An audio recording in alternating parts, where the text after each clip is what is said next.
Okay, so have you ever had a neighbor that like made you want to move like to a deserted island? Anyone? Just me. Oh, come on. Well, even if like your neighbors haven't made you like consider a life of solitude, I guarantee that after this deep dive, you will appreciate yours a little bit more, because we're diving into some absolutely wild neighbor disputes featured on this ABC's 2020 episode. It's called Neighbors from Hell. Yeah, we're going deep on this one. These aren't just like, your average fence-hopping, leaf-blowing annoyances. We're talking next level, like headline grabbing. Did that really just happen? Yeah. Neighbor conflicts. Exactly. And we've got two of them. Two doozies for you today. First, we're headed to like the quiet suburbs of St. Louis, where a SWAT team raid sets off a chain of events that's honestly more bizarre than a David Lynch film. Oh, yeah. I'm talking underwear, bonfires, and dead deer. Oh, my. Okay, so buckle up, everybody, because this was a wild ride. Yeah. All right, so picture this. Like peaceful cul-de-sac, birds chirping, kids playing, white picket fences, and then bam, a SWAT team descends upon a house in the middle of the night. Yeah. Our main character in this suburban saga is a woman named Kathy Hesterberg, and she's lived in her home for like 30 years without incident. Suddenly, her neighbor, a guy named Greg Jennings, he's a hunter, he's a tree trimmer, he gets arrested in this like really dramatic raid. Oh, wow. Yeah. So what happens? Well, Jennings is convinced that Kathy's mother is the one who like ratted him out to the police. Oh, no. Yeah. Which, as you can imagine, doesn't exactly make for like a very friendly neighborhood dynamic. Yeah, no, not at all. That's an understatement. Yeah. So how does Jennings decide to handle this perceived injustice? Does he bake her like a passive-aggressive casserole? Leave strongly worded note on her windshield? Oh, no. He goes for something a little more, shall we say, theatrical. Jennings decides that the best way to get back at Kathy is to wage a campaign of, well, let's just say unconventional tactics. Unconventional. Okay. I'm already getting strong Florida man vibes, even though we're in Missouri. They're not far off. So first, he builds these massive bonfires in his backyard. I'm talking like towering infernos that would make a pyromaniac blush. Okay, that's a little creepy. But maybe he just really likes roasting marshmallows. Well, the marshmallow theory kind of goes out the window when you consider his next move, strategically placing dead deer all around Kathy's property. Hold up, dead deer, like taxidermy deer, or like roadkill. I need details. Well, apparently he was an avid hunter, so fresh kill, I guess. I'm not sure if they were like posed dramatically or just, kind of dumped there, but I can't imagine it was a pleasant sight for Kathy. No, that's pretty awful. Okay, so we got giant bonfires, we've got dead deer. This is already bordering on a horror movie. Yeah. But wait, there's more, right? Yeah. Because you mentioned underwear earlier. Oh, yes, the underwear.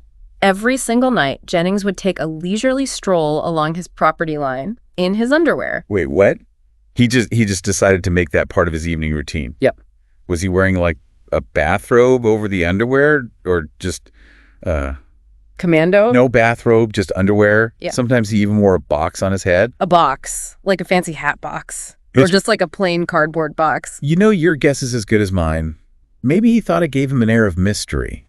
Or maybe he was just really committed to the bit. Okay, at this point, I'm not sure if I should be terrified or like rolling on the floor laughing. It's like a fever dream gone wrong. Like, Yeah. I can't believe somebody would actually do this. Well, I'm sure Kathy wasn't finding it very amusing. I mean, this is classic harassment, plain and simple. It's designed to intimidate and annoy and exert control, even if it seems completely bonkers on the surface.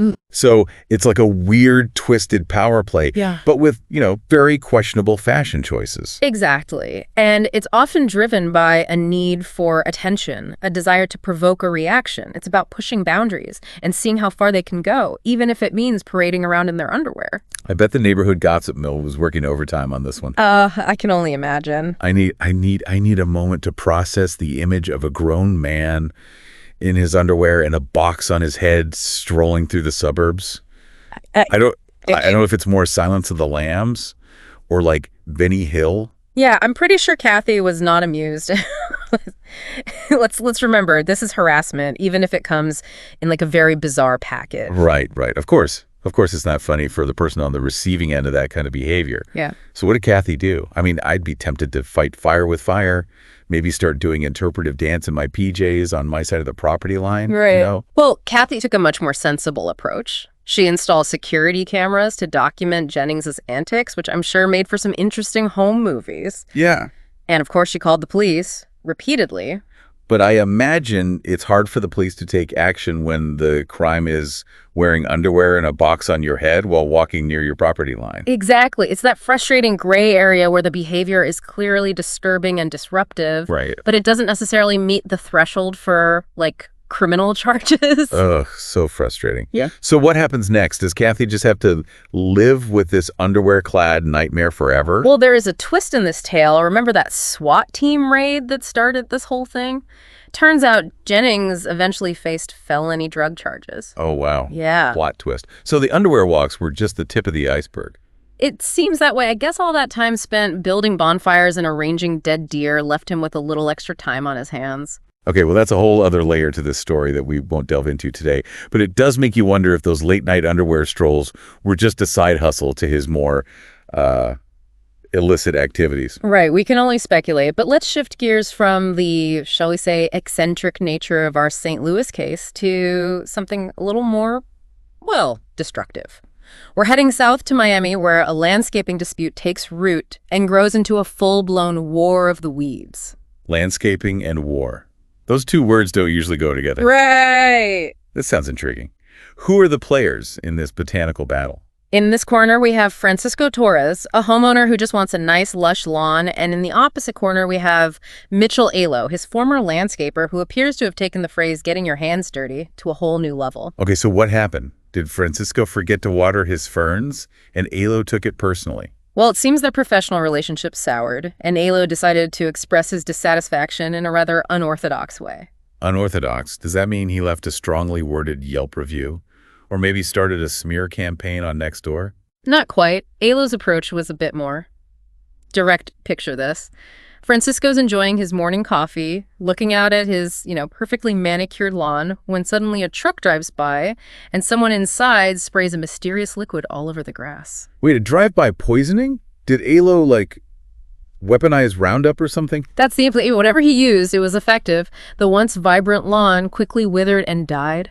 Talk about a brown thumb. Okay, that's next level petty. It's like the landscaping equivalent of keying someone's car. Yes. But it doesn't stop there, right? You said this was a full-blown war. Oh, yes. The lawn poisoning was just the opening salvo. Oh, my gosh. Things escalated from there, with Alo allegedly unleashing a series of increasingly bizarre and destructive attacks on Francisco's property. Okay, I'm on the edge of my seat. What kind of horticultural warfare are we talking about?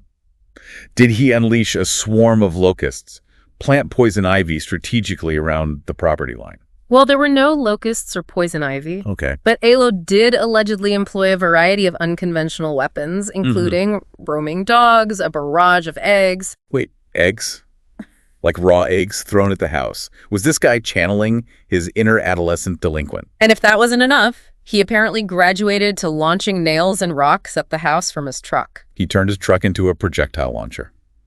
Okay, this is beyond petty. We've officially crossed over into Wile E. Coyote versus Roadrunner territory. It's almost comical the lengths this guy went to. Oh, but behind the absurdity of it all, there are some serious consequences. Right, of course. I mean, we're talking property damage, potential injuries, legal fees. This isn't a game. Exactly. This case highlights the importance of clear communication, contracts, and conflict resolution. Especially in business relationships, when things go sour, it's important to have those safeguards in place. Otherwise, you might end up with a dead lawn and a truckload of projectiles headed your way.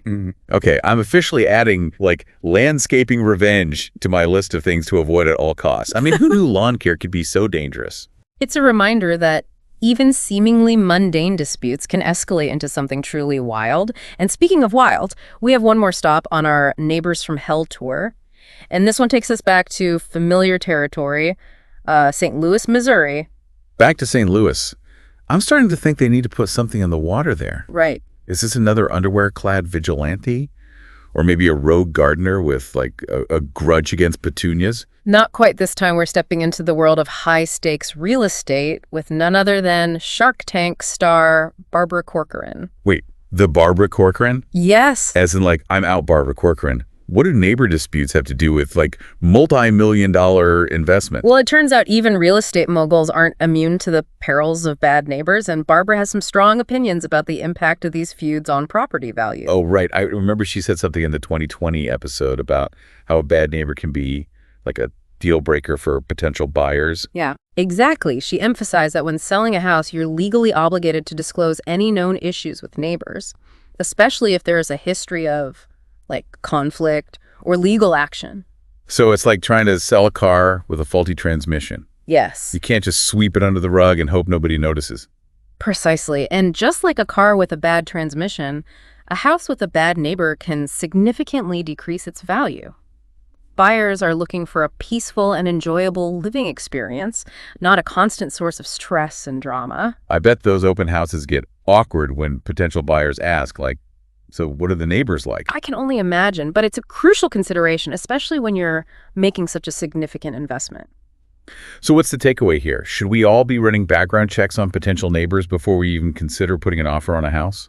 Well, a full background check might be a bit extreme, but it's certainly wise to do your due diligence. Talk to current residents, observe the neighborhood dynamics, and look for any red flags that might indicate, potential trouble brewing next door. So basically, treat house hunting like a covert operation.